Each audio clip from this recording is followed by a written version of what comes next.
Hello. Hi. Do you speak English? Sure, what do you need?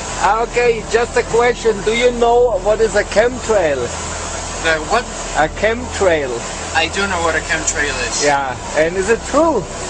Well, there's a big debate.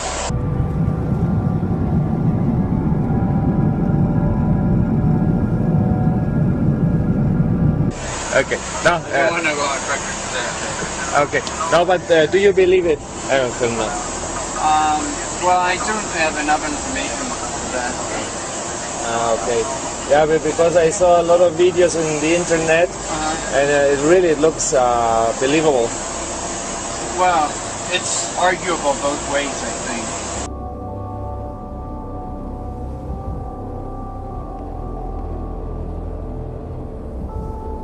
Yeah. Depends on which side you're on, but yeah. But what is your personal opinion of it? I think there's part of truth. Part of truth, yeah. Yeah, we should investigate this, because when it's true, imagine so many people they suffer of this. Yeah, it's a necessary evil, you would say. Yeah.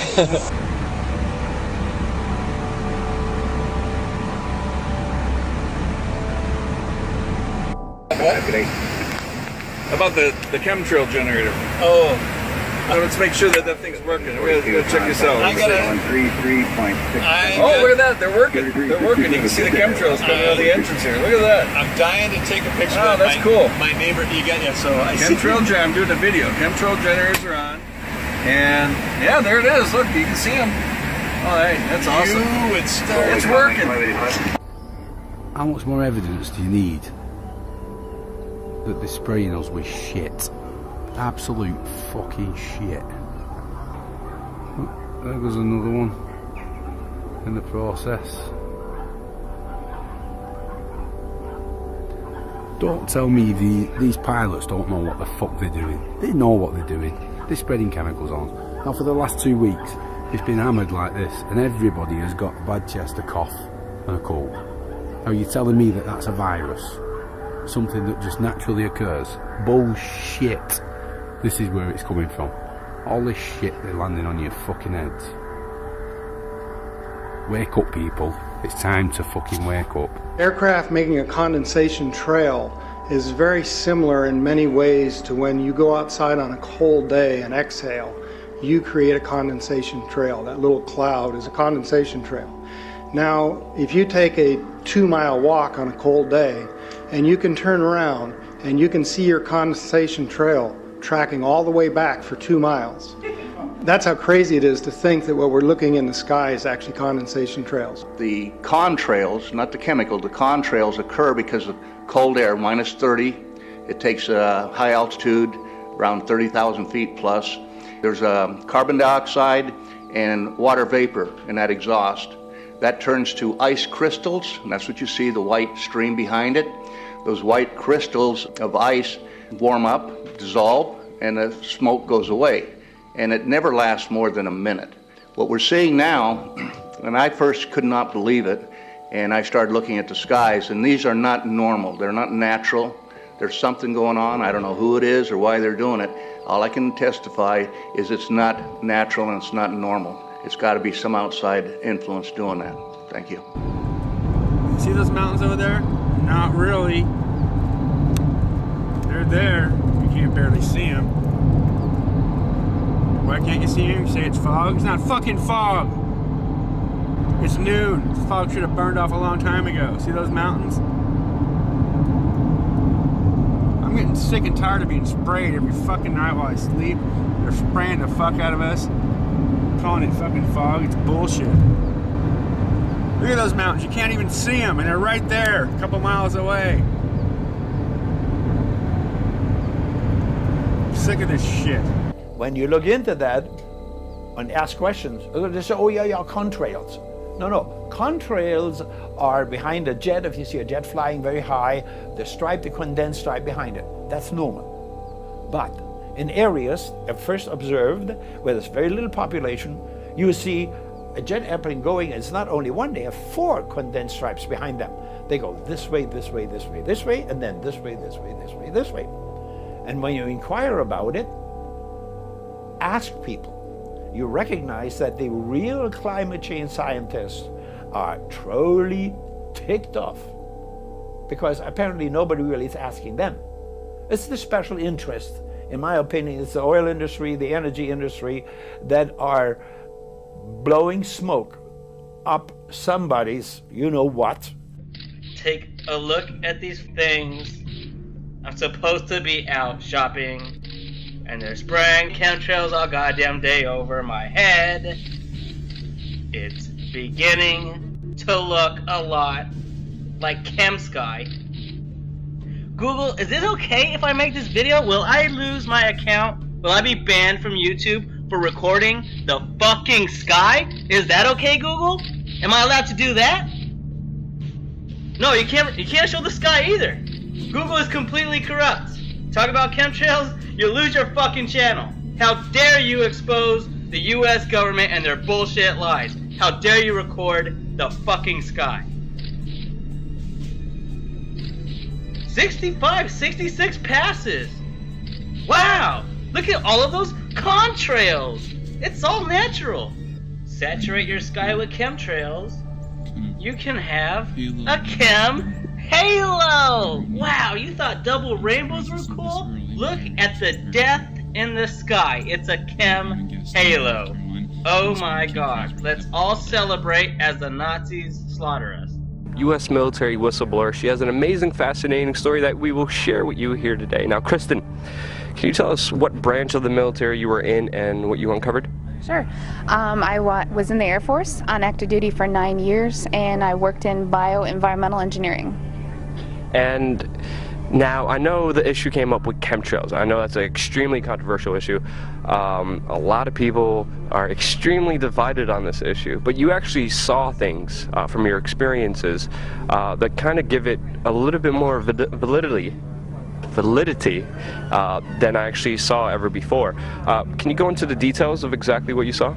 Yeah, basically, to summarize it, part of my job was to know everything that was going on in the military and what type of impact that might have on human health, and then the environmental aspects and impacts. What chemicals are we using? How are we disposing of it? Kind of cradle to grave.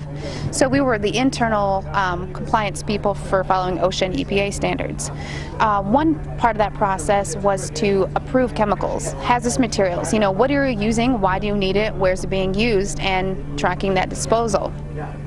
After it being brought to my attention about chemtrails or geoengineering, I used to think it was crazy. It actually was disrespectful to my line of work, because here we are trying to prevent environmental aspects and impacts and not have anybody get sick from our operations. But in an attempt to debunk, it changed my life. I started noticing things. I started noticing large quantities on the system where I would approve chemicals that did not have a manufacturer name, wasn't tied to a building, and that was normal protocol. When I started asking questions, I slowly became demonized. A couple years passed after that when I asked again and people realized I was kind of being more vocal about it on social media. I was starting to be thrown into a mental institution and have my daughter taken away. Wow. That changed my life. I no longer view the military the same way, and I feel like after 9 years of trying to uphold an oath, I'm able to do that now. I'm going to tape this time. And so this is what we did before. This is what this is. This is the wine spit test, where you rinse your mouth out and then you take grape juice and you hold it in your mouth and you spit it out into a petri dish. Well, what we did is we used the zeolite, the zeoforce. This stuff says it cages this stuff, this stuff that's in these chemtrails, it's in our bodies. Okay, so then now, Chris, just going to pour in a little bit of that little tiny bit of the 91% alcohol. Watch, the stuff is alive. Watch what happens. Pour some in, just a little. Watch. Look. Look what it does. Now you can film it up close. Oh, yeah. That's totally freaking... Is that freaking freaky? This is in every single one of us. This is spookier and weirder than I even want to go there.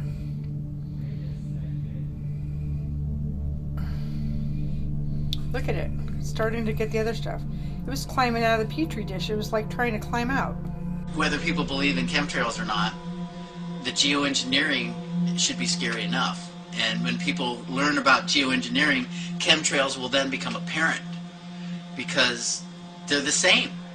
This is from a snow surface at Mount Shasta. 61,100 micrograms per liter of aluminum. This is just ordinary snow water. And people are drinking this stuff when they're hiking on the mountain. And remember, government action is required at 1,000.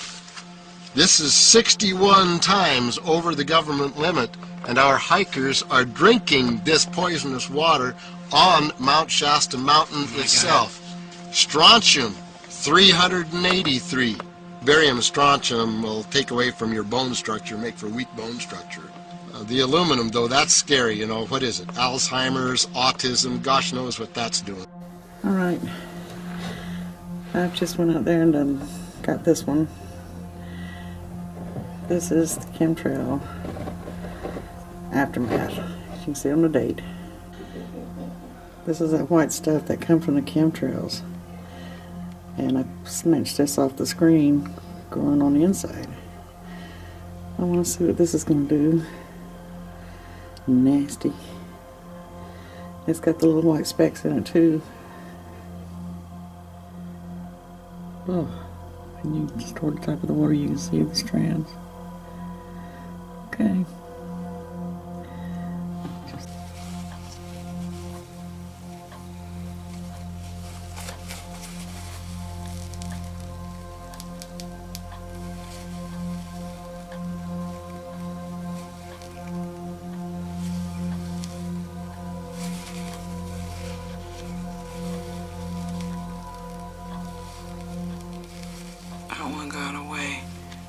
Numerous air quality studies, including from CARB, California Air Quality Resource Board, have named submicron-sized particulates as being particularly harmful for human respiration. Through all the discussions today, I have not heard any mention of this fallout, and has this been studied, and also the effects of a highly reactive metal like aluminum on toxifying soils and waters? The question is, what would be the effects of these materials on human health if they came down into the stratosphere, in particular small particles and aluminum? So the collaborators of mine working on the aerosol scheme are actually folks from Carnegie Mellon who focused on human health impacts. And while we haven't published it, that was the very first thing we did, was do the order of magnitude calculation in level pencil and paper, but with an expert on human health impacts about whether there could be an issue. And for aluminum or other particles, there are a lot of toxicological things that need to get looked at seriously. But if you're just thinking about the sheer number of particles and the human health impact of small particles, the answer is, well, we haven't published it. That was the first thing we looked at with some of the leading experts who do epidemiological research on human health impacts, and it's not even close to being an issue. So 10 megatons of aluminum dumped into the atmosphere will have no human health impact. So let me be more careful here. We're to separate out the toxicological. So the alumina, we've only begun to research and published nothing. Alumina, we've only begun to research and published nothing.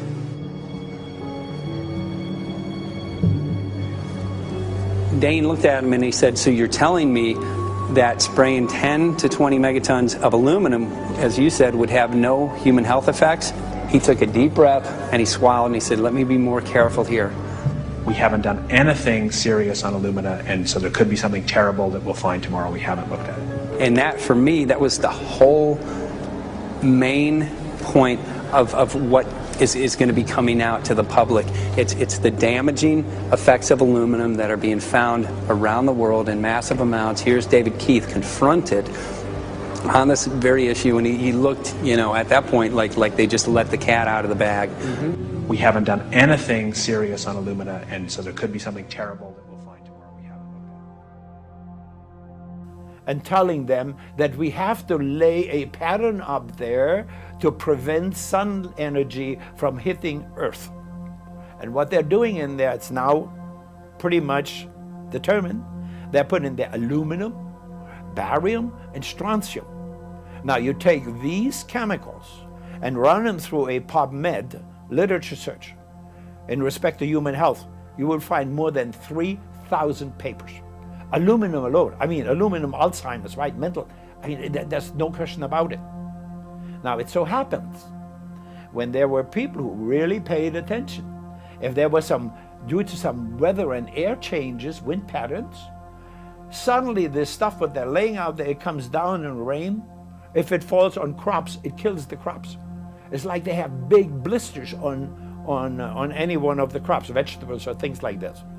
Organic crops, totally destroyed, can't even use them. And when it comes to an area, for example, there's like forests, after that, a few weeks after that, they're totally dead. They're toothpicks, and you can see it all on the internet.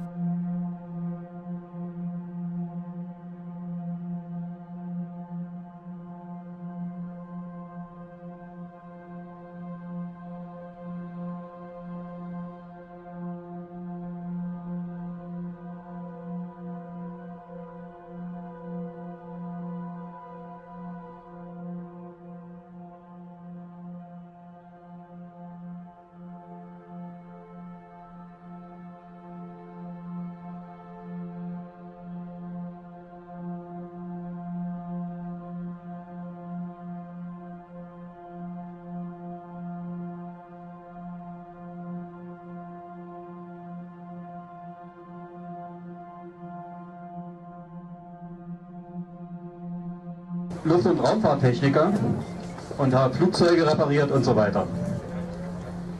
Ich möchte euch jetzt mal ganz kurz erzählen, was ich gemacht habe.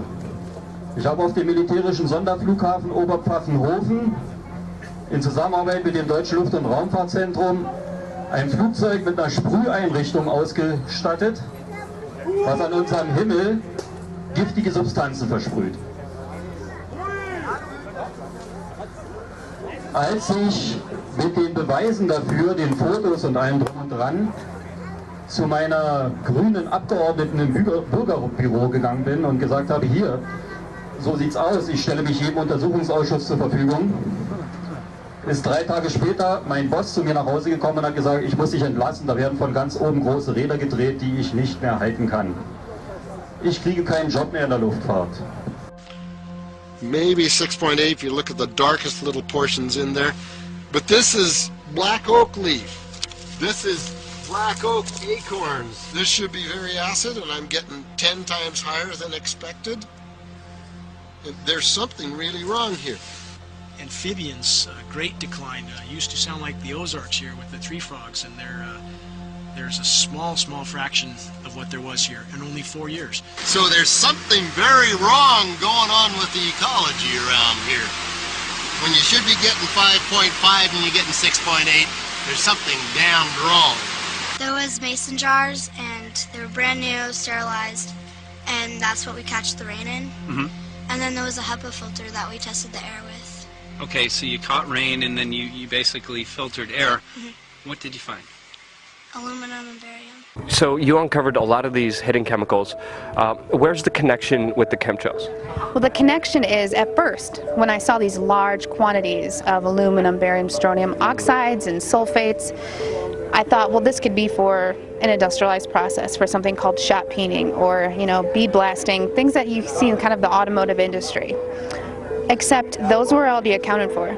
I already knew how much was used for those processes. It was a little type of different constituent. And the first thing I did, part of my job was to sample air, soil, and water.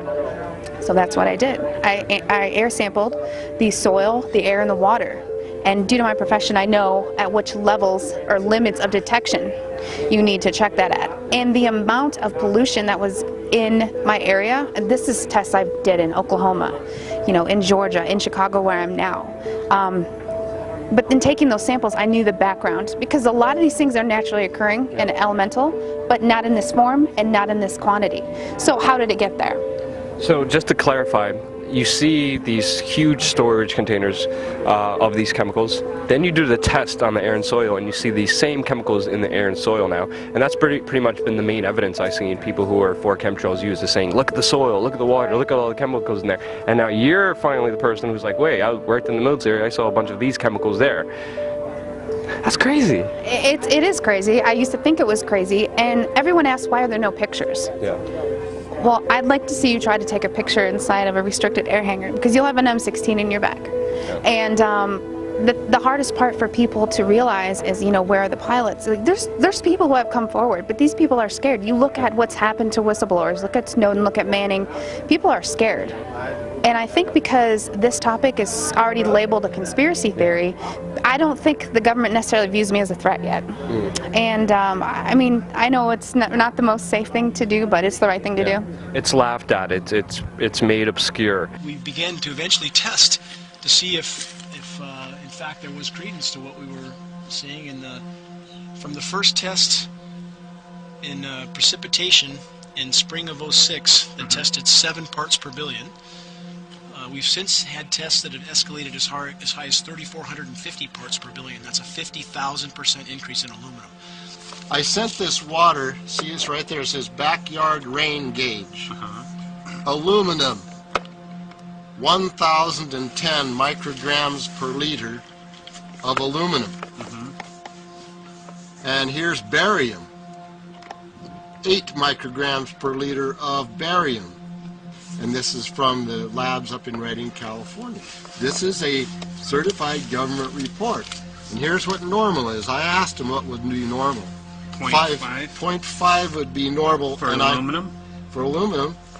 And the maximum allowed in drinking water, they said 50 micrograms per liter, and government action required at 1,000. Well, we're over 1,000. It's not just activists anymore. Now the scientific community that has their head on straight is speaking out. The question I have is, why are they even chemtrailing? Why is the military and government chemtrailing us? I don't know. What's your understanding of it? Well, I don't have anything that can solidify, but I do have my opinions, and that is the history of weather weaponry. I mean, you can take away people's monetary system, you can take away people's rights, but you take their food and you disable their ecosystem, that's the #1 way to handicap people. And they've done it since the 40s, it's not new.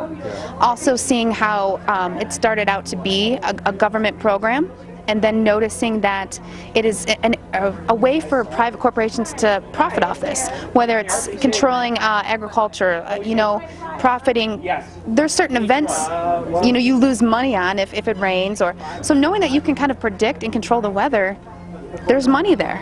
I've also, you know, heard that it could be tied to Agenda 21, but for me, it's not about why.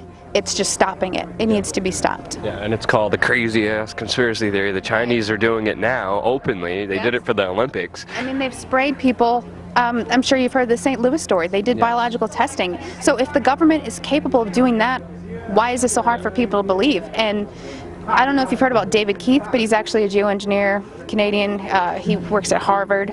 He just wrote a new book on climate engineering, and inadvertently he's brought more awareness to this, because I feel they're getting ready to admit it, and they're trying to sell it to us. You know, it's kind of like they sell vaccines to us, they sell fluoride to us. You know, fluoride is a mining waste product. Well, how can we make that good? You know, put it in your water. So I think that they're trying to now kind of admit it and act like they're going to start doing it, and they've already been doing it.